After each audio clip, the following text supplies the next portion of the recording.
Greetings and welcome to our June 2026 Q&A session with Jim McCarty. My name is Jonathan Tong and I'm facilitator for the Seattle Law of One study group. We can be found in the list of study groups at the L&L research site shown on your screen. We do also have a Facebook group and we meet on Zoom twice a week, Tuesdays from 3 to 5 p.m. Pacific time, Saturdays from 8 to 10 a.m. Pacific time. You don't have to live in Seattle or anywhere near Seattle to join our Facebook group or our Zoom sessions. Anyone who's interested and available is welcome to join. Just contact us at seattlelawof1@gmail.com to get on our mailing list. We send out emails once a week with Zoom links and information on what we're talking about that week. We do also have a YouTube channel where we keep recordings of our podcast episodes, as well as recordings of our previous Q&A sessions with Jim. Just go to our YouTube channel and hit the subscribe button if you'd like to get notifications when we upload new videos, and contact us at seattlelawof1@gmail.com if you'd like to sit in on any of our Q&A sessions with Jim. Speaking of whom, we are blessed once again to be joined by our good friend Jim McCarty for some questions and discussion about the Law of One and how to live it in our daily lives. How are you doing today, Jim? Doing well. I had a little problem with my fish pond that I finally got figured out. Always a challenge, I gather, from Camelot Journal. Well, thank you so much for being here. I've actually got a few questions that I wanted to start with, and they involve some visuals, so I'm going to keep the screen on screen share, if you don't mind, for the first couple questions. And if it's okay with you, we'll just go ahead, get right into it. First one is about a poem or song lyric that I believe you shared with me a little while back, and it's called I'm a Cup. Do you want to read this for our viewers, Jim, and then just maybe share a little bit of background on it, a little bit of the context for the piece here? Okay. I'm a cup, Lord. Fill me up, Lord. I want you to live my day. I want love to have its say. Fill me up to the top. Fill me up. Nice. And then she says down here, I came out of sleep with this ditty in my head and wrote it down in 2008. After I jotted it down, I forgot all about it. It is a feel-good fragment, very fine for tuning.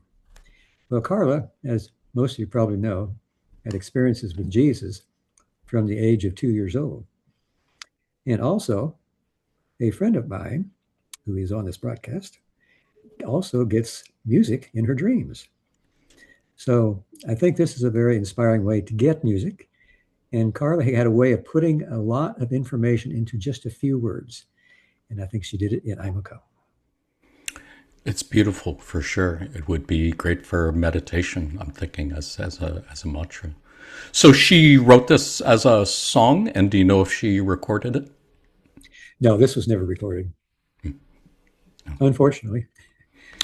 No, but I know you have a CD of songs that she recorded with her brother, and I'm hoping maybe we can give a listen to one of those next week. We didn't quite get all the audio-visual stuff worked out for this time, but would love to hear it.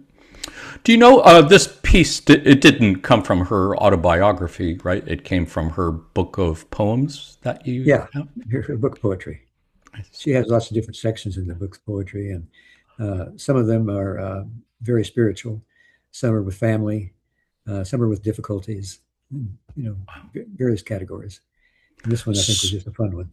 So it's a mix of poems and song lyrics? Different kinds of poems. Wow.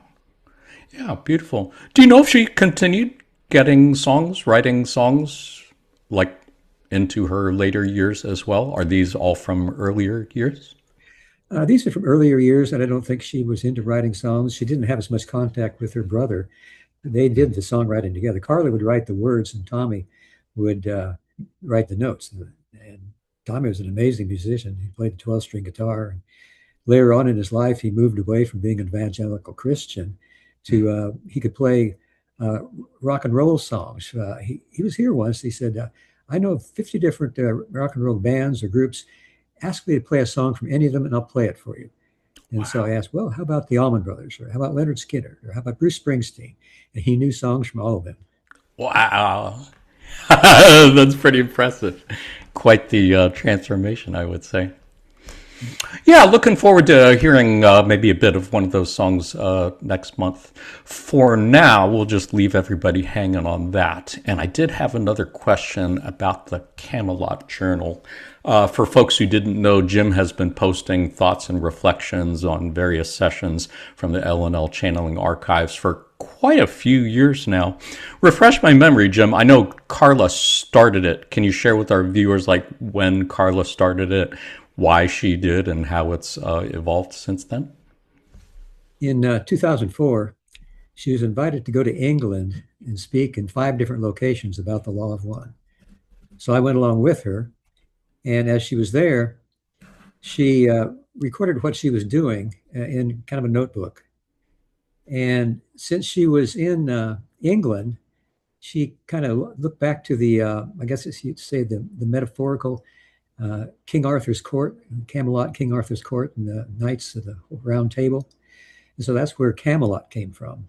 Mm. And so when she got back to the United States, she gave what she called it the Camelot Journal then.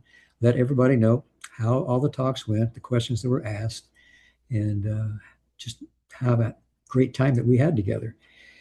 And then around 2010, she had back surgery, trying to get some problems in her upper thorax corrected because she couldn't type very well. And for just a little while there, I took over the Camelot Journal, and I tried to do the same thing she was doing, let people know what was happening at L&L Research, how the surgery had gone for Carla.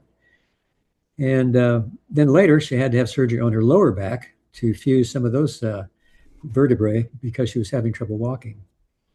And unfortunately, that was a wound that never healed.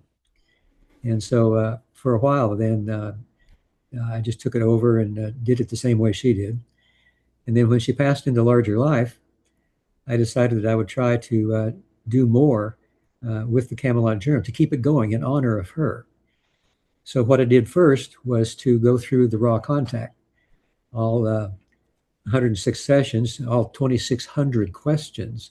And it took me about 6 years to do that, because what I do is I would take one question at a time, or two if they were related, and then I would print them out. Then I would find other corresponding quotes in the raw contact to support that and expand upon the concept. So that took, I think, 6 or 7 years. And after that, I decided I would go through all of the quote channelings. And I think that altogether, Carla and I had about 400 quote channelings. So that took me a couple of years.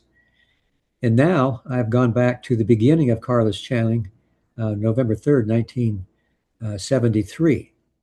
And the first words that came through her from Hitan is, "We're having great difficulty with this instrument." So after that, they didn't have a lot of difficulty with her. So right now, I'm in 1986, and there are a few quote channelings there. Mostly they're Latwii, Hitan, Manka, Oxal, and even in one place, one called Amira. And I think I figured out that might have been Jesus. And in a couple of places, Carla did actually channel Jesus. So there have been a lot of different channelings, and I take a great deal of joy in doing that every day. It takes me 2 or 3 hours. Except lately, there have been what we call intensive meditations, which was the training of new instruments. And so those are much shorter. And usually there's only 1 or 2 sections that have 2 paragraphs in it. So it's been a lot shorter recently. It's only taken me maybe 30 or 40 minutes, but usually it takes me 2 or 3 hours, and I really enjoy doing it. Yeah, they're a joy to read. It's nice to look at the entire session. It's nice to see your commentary and your thoughts and reflections on them. And it's nice to read the passages that you found from other sessions that seem to kind of shed a little bit more light on them. So did want to encourage our readers to check it out. You can find it at the address that you see on your screen, bringforth.org/Camelot. and for sure a joy to read. I did have a question about a particular passage that you shared in the journal recently, and it was from our good friend Hatan, and I believe it was September 21st, 1986. And Hatan said, "There are those who have planned to do something dramatic within an incarnation, but most entities within any density are working for the most part upon themselves. And so what you are working with is the little things. Therefore, forget your impressions of spirituality, for you will work best upon your spirituality by paying close attention to the very small things of daily life.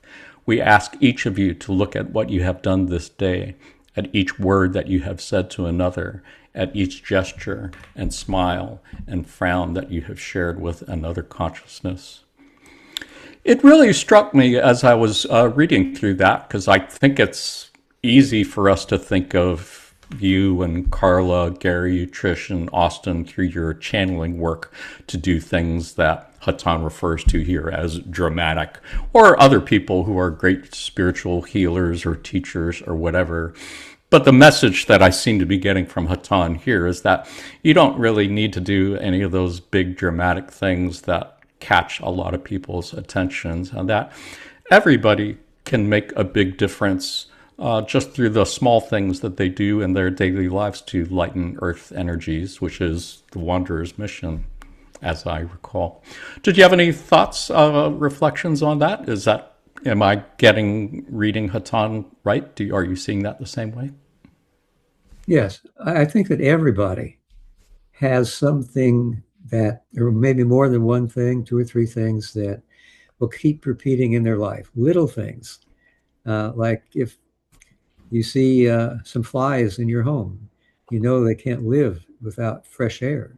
So if you take the time to scare them outside, or what I would do is the windows upstairs, I would open them and the flies would fly out.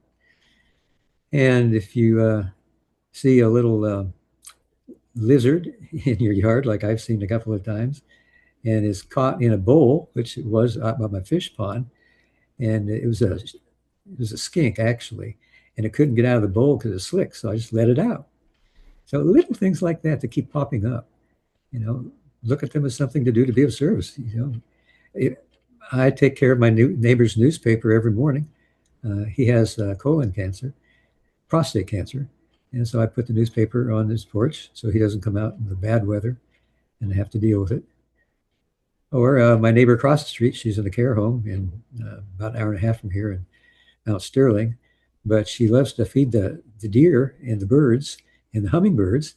So I keep all the feeders full, and I throw bird seed on the ground so the deer can get it. So, little things. They're all around us. I'm sure there are many that all of you here have things like that popping up in your life every day. I would imagine so. Yeah, we got about a dozen folks here on the Zoom call. So as I mentioned before we started recording, really encourage folks to raise your hand or whatever if you have any clarification questions or follow-up questions on anything Jim is saying. And we always welcome that. And you can also put questions in the chat window if you have a separate question that you would like to ask. Otherwise, Jim, I did want to ask, in addition to all those things that you mentioned, do you think also doing what's been referred to as the inner work is a part of that too? Like learning how to heal a relationship, a broken relationship you've had with somebody, learning how to love somebody who seems to be a very difficult person to love, or forgive somebody who's done something that you find really hard to forgive. Would that be part of that also? Oh, that's definitely right. I mean, if there's any kind of a disagreement you have with anybody, that is a chance for both of you to grow. If you take the time to talk about what you felt they said, and they take a time to feel what you said, maybe there was a misperception. And maybe you can help them decide, to see you in a different light, and they can do the same for you. We're here to experience all of that catalyst to grow. If we didn't have catalysts like that, we would not grow. We would stay in one place, and that's not why we're here. We're here to move forward together. And in order to do that, we have to be able to use our heart as a foundation for clear communication through the throat chakra. Yeah, I was going to say Blu-ray is probably a big part of that, huh? being able to communicate with someone heart to heart, creator to creator. Right. Yeah. Yeah, much appreciate that. And I would like to think that's a great way to lighten earth energies, that healing and that learning to love the unlovable and so on. So yeah, thank you for sharing that. I'm going to switch gears, if you don't mind, and ask a question about the Adept cycle. In session 64, question 10, Ross said the spiritual or Adept cycle is an 18-day cycle and operates with the qualities of the sine wave.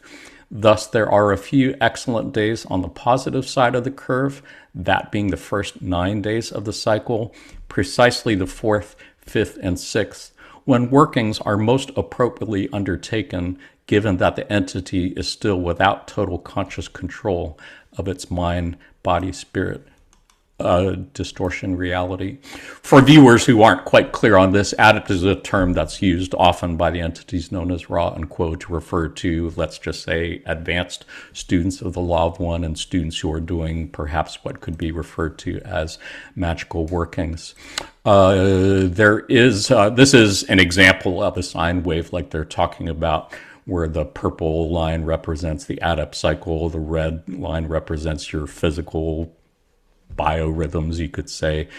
Black represents intelligence and green represents emotional. So if I'm reading this correctly, and correct me if I'm wrong, Jim, the first day of the cycle for the Adept cycle, we could say might be here on the 28th, which means the 4th, 5th, and 6th days would be 1, 2, 3, 4, either May 31st or June 1st. I think maybe the 31st would be more accurate. 31st, June 1st, June 2nd, 4th, 5th, and 6th, 7th, 8th. So the 9th day or the peak of that cycle would be up here on June 5th.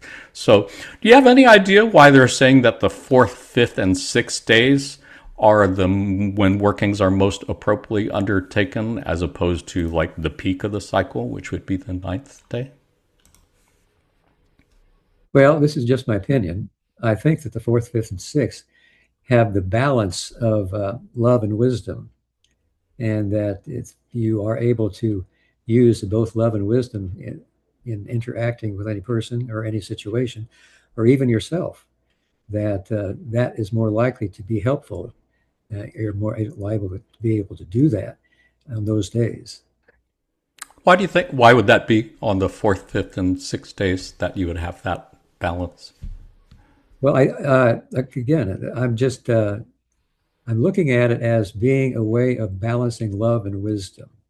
Mm-hmm. And I think that is where there is the most balance. I think when you go down, crossing that line, that there's the least. And those are the points that are of potential difficulty.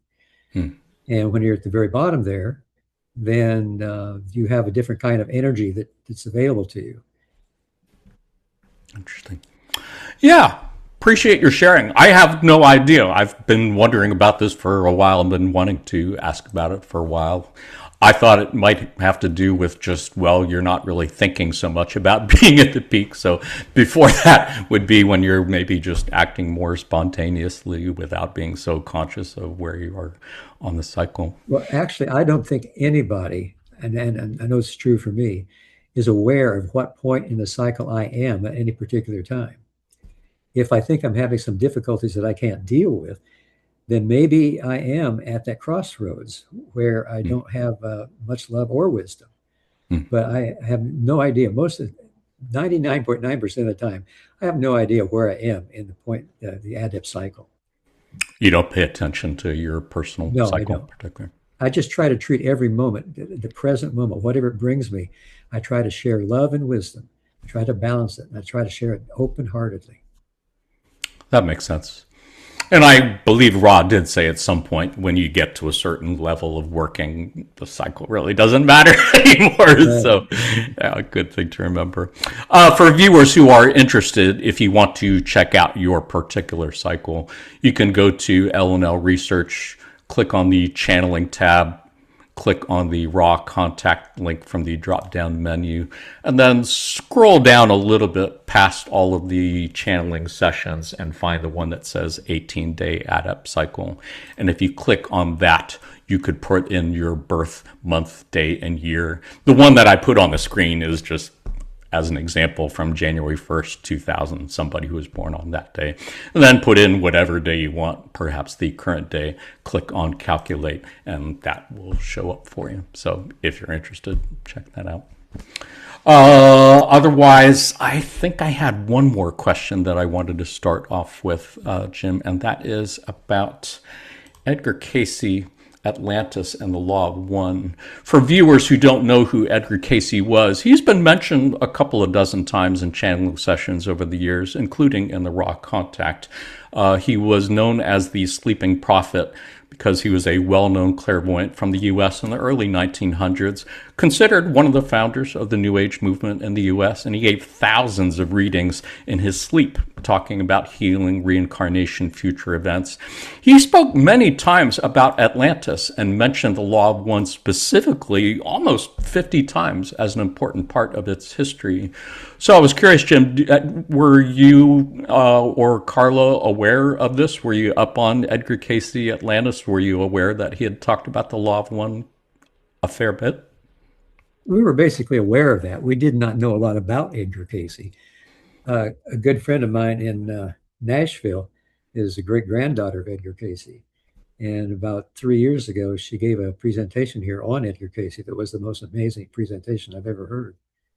Oh, fascinating. He lived a fair part of his life in Kentucky, including Louisville, Right, correct? Hopkinsville. Where's Hopkinsville related to Louisville? Is it close, far It's away? southwest of Louisville. It's not too far from the Tennessee border. Oh, And interesting. then he formed the Association of Research and Enlightenment in Virginia Beach, Virginia. Interesting. Yeah, fascinating person. And I know Don was asking more than a few questions about Edgar Cayce's prophecies, shall we say, for the future, which are well worth checking out. Otherwise, yeah, I don't think I heard about this until actually recently. I found a book called Edgar Cayce on Atlantis, which is a compilation of his readings put together by two of his sons. It was published in 1968. And if you don't mind, I wanted to read you just a couple little snippets from it just to see what you think about them. These are 4 separate readings he gave. And in the first one, he said, in Atlantean land, before there were the definite separations of the children of the Law of One and the children of Belial. In Atlantis, during the period of second upheaval, when sons of Belial and the sons of Law of One made those great changes and the application of the Law of One to material benefits for the special privileged. And on another time in 1942, in Atlantean land, during those periods of early rise of the sons of Belial, as oppositions that became more and more materialized as the powers were applied for self-aggrandizement. And lastly, in 1944, in Atlantis, before second breaking up of the land, used divine force for gratifying selfish appetites. These are just a few representative ones. Like I said, if you look at the book, I think I got it on PDF form, and I did like a word search for Law of One. And yeah, I mean, the Law of One is mentioned specifically almost 50 times here, and many times in this light in terms of these tensions between the sons of Belial, who could be thought of as negatively polarized service to self Atlanteans, and the children of the Law of One, who could be thought of as positively polarized service to others, Atlanteans. Do you have any thoughts on anything here? Does this ring a bell or connect with anything else that you remember from channelings or elsewhere? No, I think that basically the Law of One is what you could call the perennial philosophy, that it's existed in one form or another in all the major religions in their mystical traditions. So all this information from Atlantis, I think that they had the positive and negative forces that were working in their own way, and they were using the Law of One in their own way to make choices of service to others or service to self. That makes sense. Yeah. Yeah. I had not thought of it that way, but yeah, that makes perfect sense. I did want to let our viewers know that if you are interested in this, there are 3 books I've read that relate to this. Edgar Cayce and Atlantis, Children of the Law of One, The Lost Teachings of Atlantis by John Peniel, and The Convoluted Universe, Book 1 by Dolores Cannon. They all seem to be saying very similar things about what happened in Atlantis that very much affirm what I've read about Atlantis from the raw channelings and the Quo channelings, and fill in a little bit more of the details as well. And it is worth noting, sorry, I'm going to share you 2 more passages. This is from Quo on September 7th, 2003. Quo said, "The energy of your people is that energy that is called Atlantis, and this at this time becomes more pointedly relevant, and that your peoples as a whole are visiting at this time and attempting to rebalance those energies of Atlantis, those energies that fed into the buildup of the civilization of Atlantis and of Egypt, the civilizations that learned technology and skills of the scientific kind and did not learn the disciplines of the personality that would enable them to make use of such technical expertise in a way that was positive and unconditionally loving." Sounds really familiar. And then in 1982, May 23rd, there was a passage from Latouille. The questioner asked, "Are there any entities upon this planet presently who experience the demise of Atlantis?" Latouille: "I am Latouille, and my sister. There are many entities upon this planet which experience that action. Indeed, almost every entity which was a part of the population of that continent known in your history as Atlantis now resides on your planet." Really struck me from reading those. There was another part in this Quo session where they said specifically that planet Earth is referred to as Atlantis by name by many entities in the inner planes of this planet because those energies are so strong. And yeah, I can't help noticing how the description in this passage really does seem to describe much of what we're seeing today, indeed. Any thoughts on any of that stuff, Jim? I think that experiences like the Atlantis, where they had so many wars that eventually caused the downsinking of Atlantis, are something that the people who were involved in that need to come back again and incarnate and to try to make reparations for the difficulties they did not solve when they were together. I think it's the same with the planet Maldek that destroyed itself. In Mars, the population destroyed the atmosphere, so they couldn't do this. So those people are here too. I think they're probably incarnate right now, and they're trying to make reparations for what they did. Yeah. It would seem, especially now at this critical time of this transition, as Earth, apparently, according to Quo, is already vibrating fully in 4th density, and it's just humanity as a whole that seems to be clinging on to 3rd density values and ways of looking at things that, yeah, we do seem to be confronted with so much catalyst that is challenging us to rebalance this karma from Atlantis and Mars and Maldek and all these other planets and civilizations that destroyed themselves. Do you have any thoughts or advice for anyone listening in terms of what to do with that in their daily life and living the law of one? Well, I think that all of the difficulties in the world today with the various wars and weather difficulties that are taking out lives here and there, that we need to look at it as choice-making time for everyone. Positive polarity is service to others, negative polarity is service to self. But I think the positive polarity also needs to be able to send love and light to everybody, even the ones that seem negative, because they are the creator too. And so we need to see themselves in ourselves because we are all one.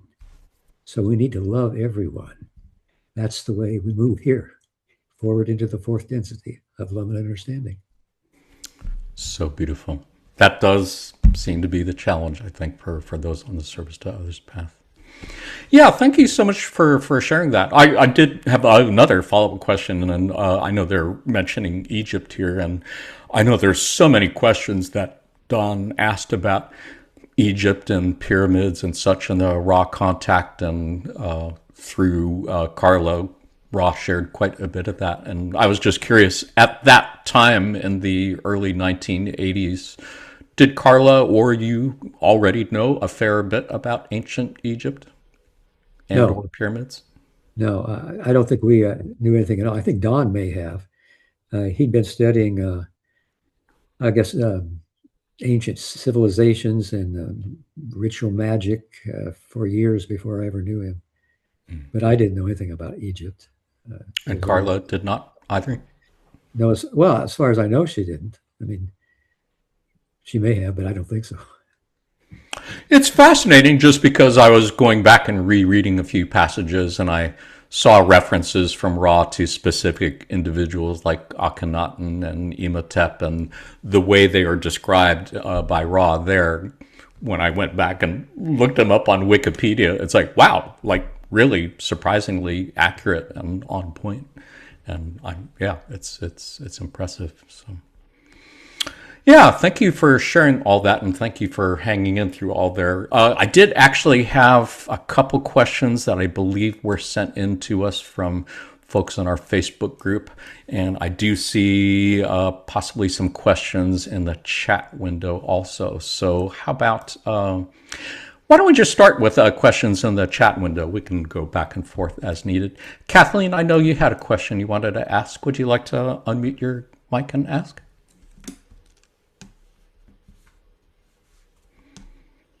Is Kathleen there? Is she online? Oh, we might have lost her. Let's see. How about Dan Dunn? Did you have a question in the chat window? Did you have a question you wanted to ask? Yeah, I posted it there. I can read it. Go for it. It's in the raw contact towards the end, later sessions. It was mentioned that Don was going through initiation with some outward things going on that were wrong with his body, is what he described. And I was curious, Jim, what your experience with this being a hallmark of initiation, potentially. And then also, I'm curious how this compares to what you've seen and experienced during awakening. So, kind of maybe a contrast between awakening and initiation, the differences there. Thank you. Well, basically, I think awakenings and initiation are basically the same thing. Sometimes they're a difficult situation, maybe like the dark night of the soul, that we have to go through difficulties of processing catalysts and see that it was all meant to be, that there are no mistakes. And then when we get this larger point of view, then we have an awakening.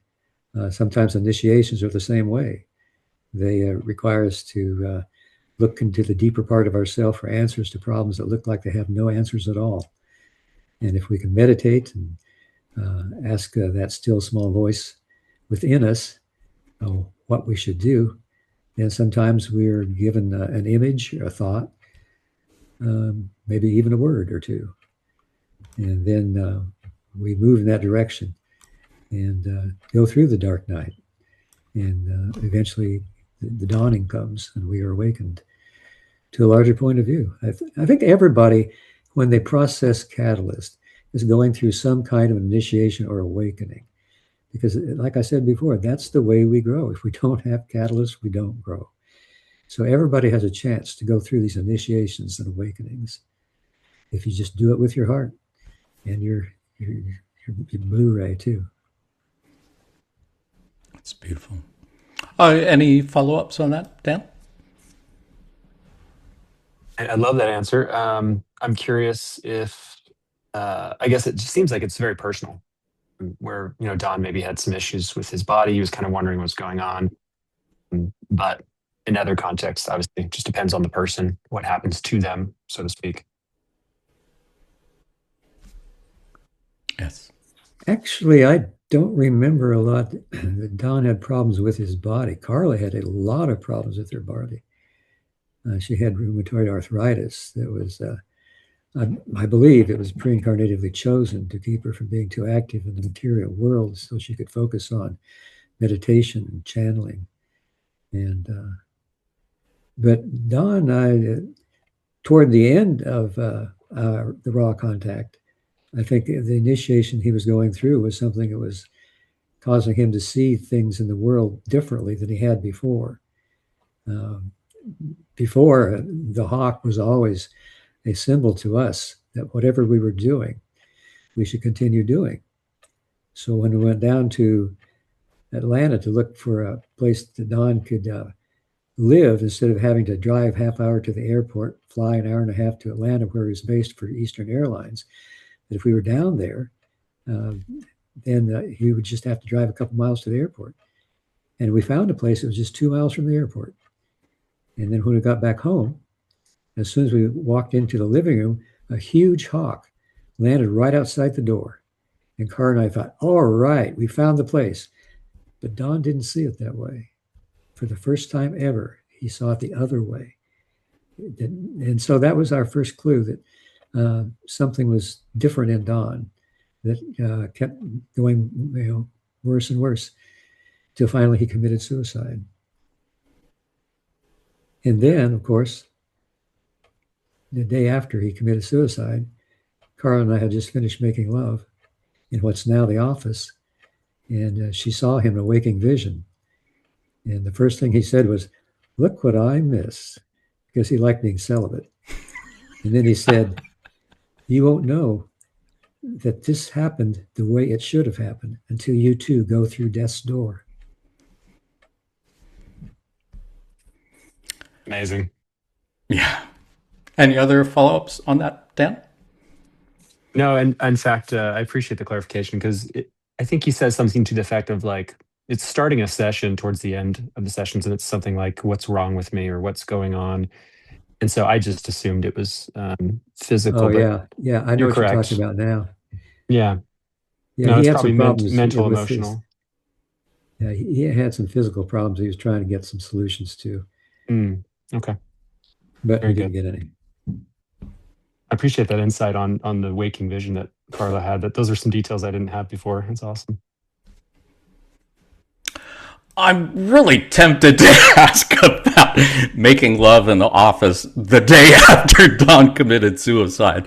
That is like some really strong green ray, indigo ray action that you got there. Anything you care to share about how that came about? During the raw contact, Carl and I always dedicated our lovemaking the night before the raw contact to the service of the Creator. And we thought that every chance we had, whether Don was alive or not, we needed to do that. And especially after he was gone, we needed to continue that, because service to the Creator was why we were there. What an incredibly beautiful, powerful spiritual teaching. Yeah, thank you so much for sharing that with us. I actually had a question sent in by Ron, who was asking very similar question to what Dan did. So if you don't mind, Jim, I'm just going to read the question that Ron sent in as he wrote it. And if there's anything that you want to say in response to that you haven't already said, feel free to. Ron asked, did Jim, Don, and Carla go through a spiritual awakening process, and what did that look like?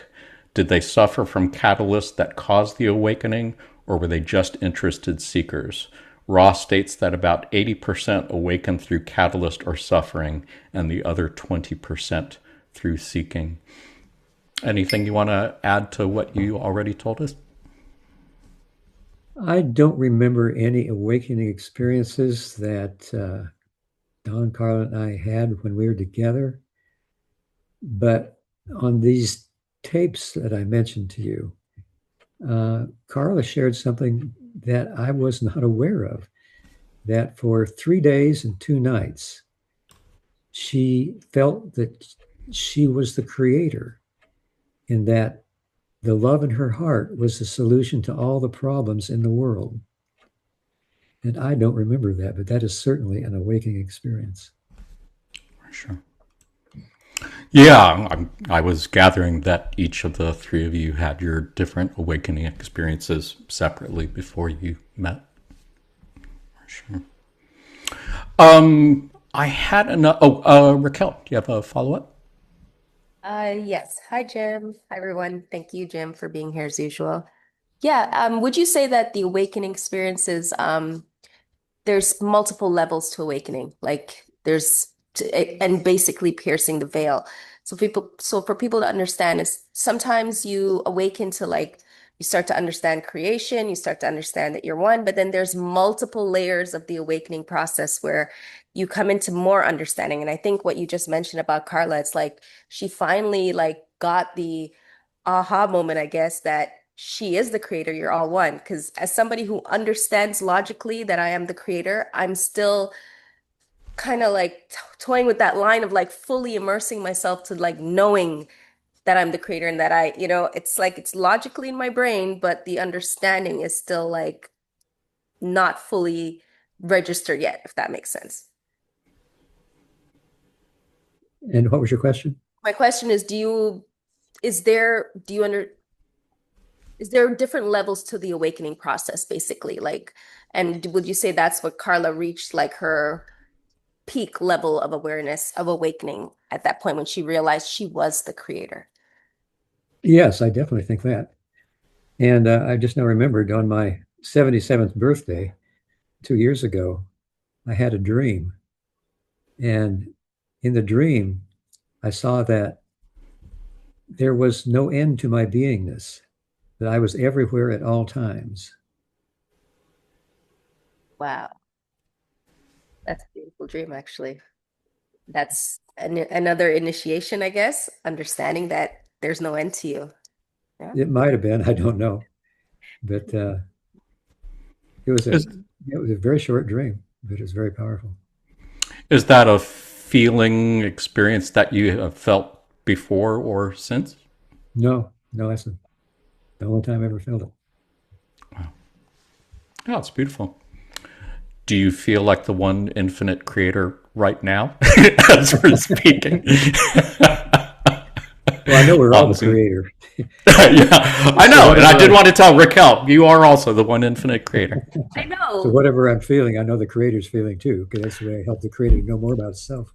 Yeah. I completely get it logically. And I do have my moments where I'm fully immersed with the creator as like I know. But then there's moments where the catalyst, I guess, the third density illusion kind of pulls me back in and kind of keeps me separated. I kind of want to break free of that separation in any context, really, because I can fully see others as the creator and see myself. But then there's that little, so I think others understand what I'm saying without going into too much detail. Just spend some time with your family. They'll bring you right out of it from my experience. When I look in the mirror and I see the creator, I know. I'm like, oh, hey, beautiful creator, I love you. And you guys, I love you guys as the creator. Yeah.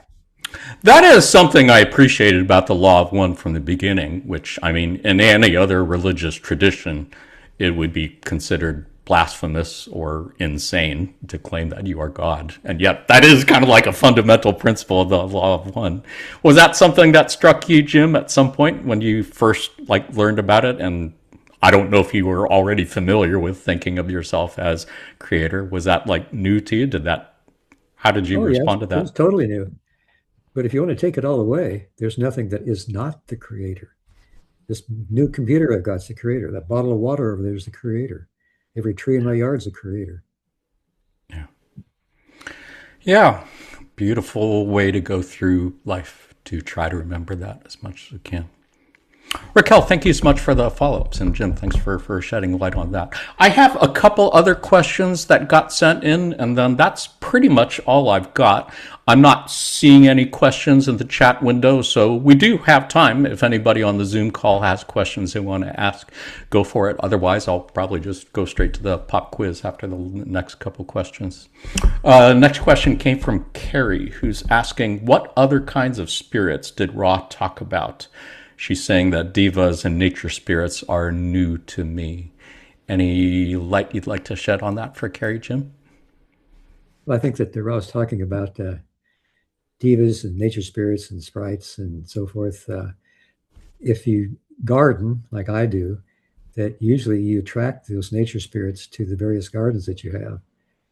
And so every morning when I go out to get the newspaper, I thank all the nature spirits for being around me, for shining the love and light of the Creator to me, and I hope I can shine it back to them in the same way. I have started making a practice of that too, giving thanks and saying hi to them. And yeah, that's a nice thing. Raquel, did you have a follow-up? No, I just wanted you to know that Kathleen wrote her question in the chat window, and Oh, her internet is not the best, so maybe she'd watch the video later so you can actually read her question. oh, okay. Thank you, Raquel. I see it. Jim, Kathleen's question, she says, my question is, how is free will honored when populations are forced to accept genetic manipulation by their governments or folks in charge? Seems like a huge infringement to be sick due to compliance. I'm not quite sure what she's referring to.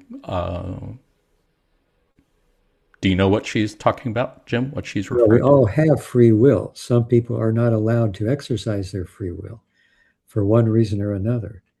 And that is an abrogation of free will.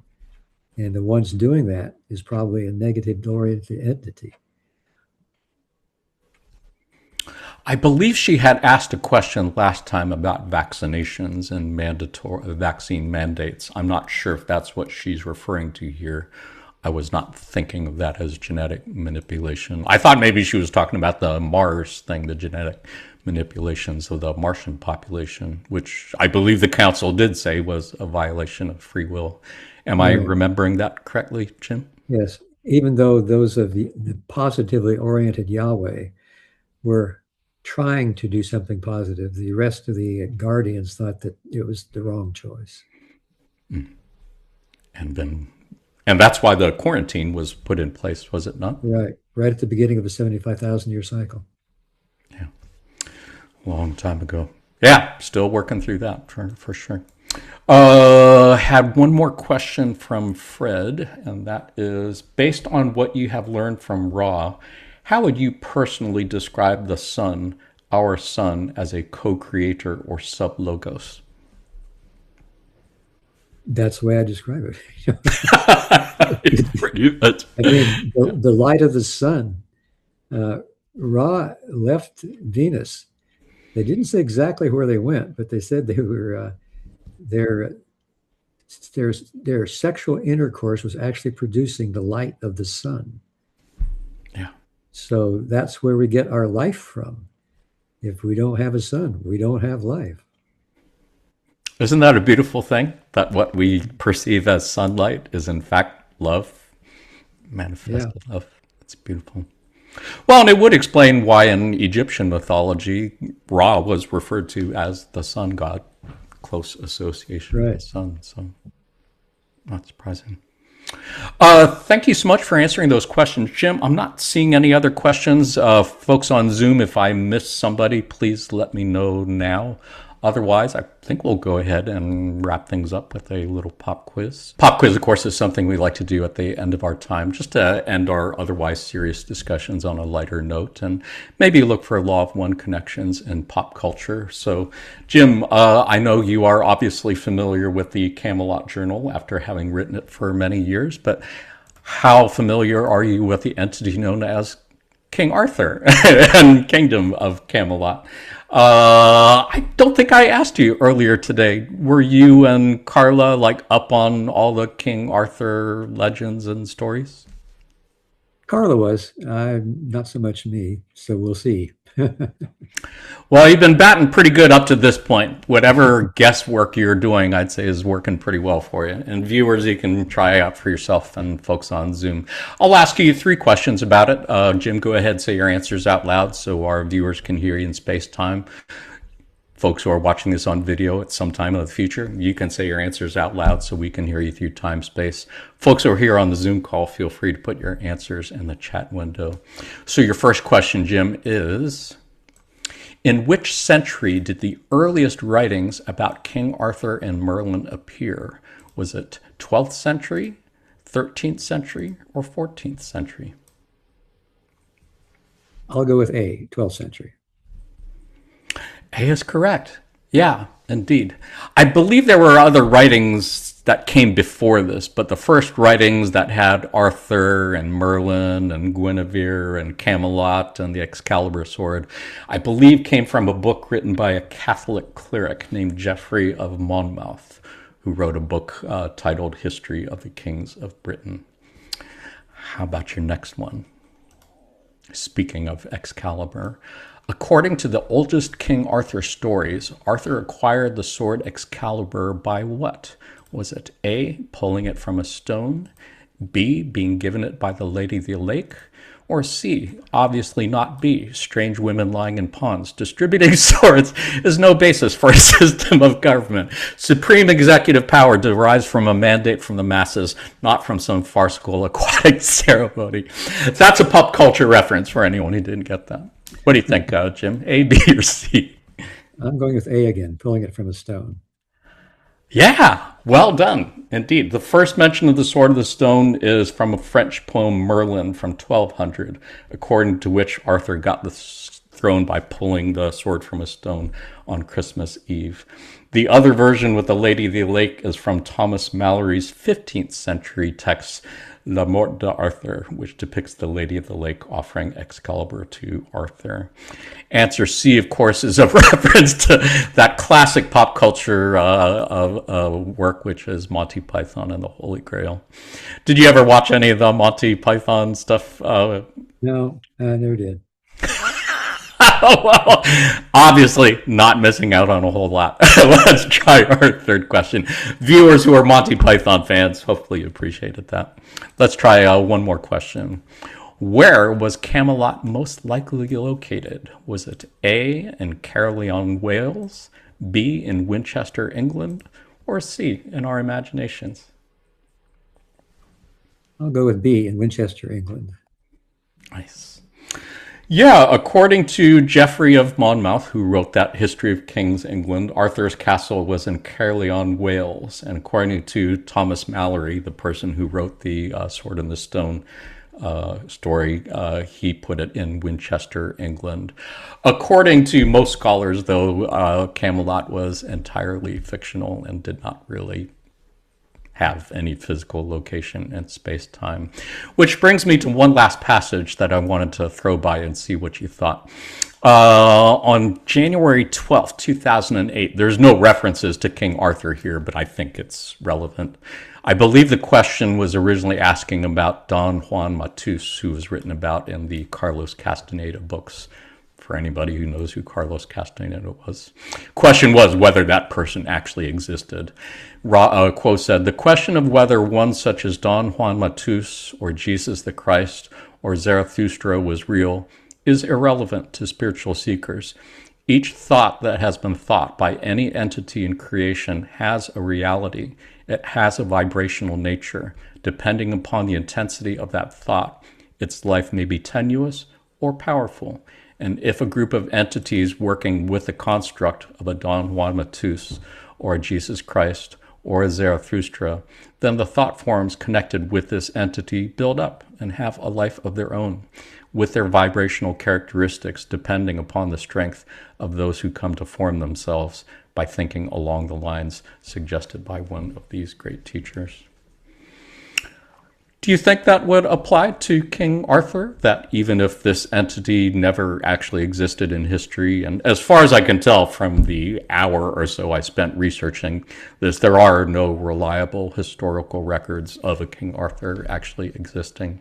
Do you think in light of what Quo said, it would be fair to say that King Arthur existed in some way as described here? I think that you can take any story like King Arthur, and if it rings of truth to you in your heart, then that can become part of your spiritual path, another step on the journey.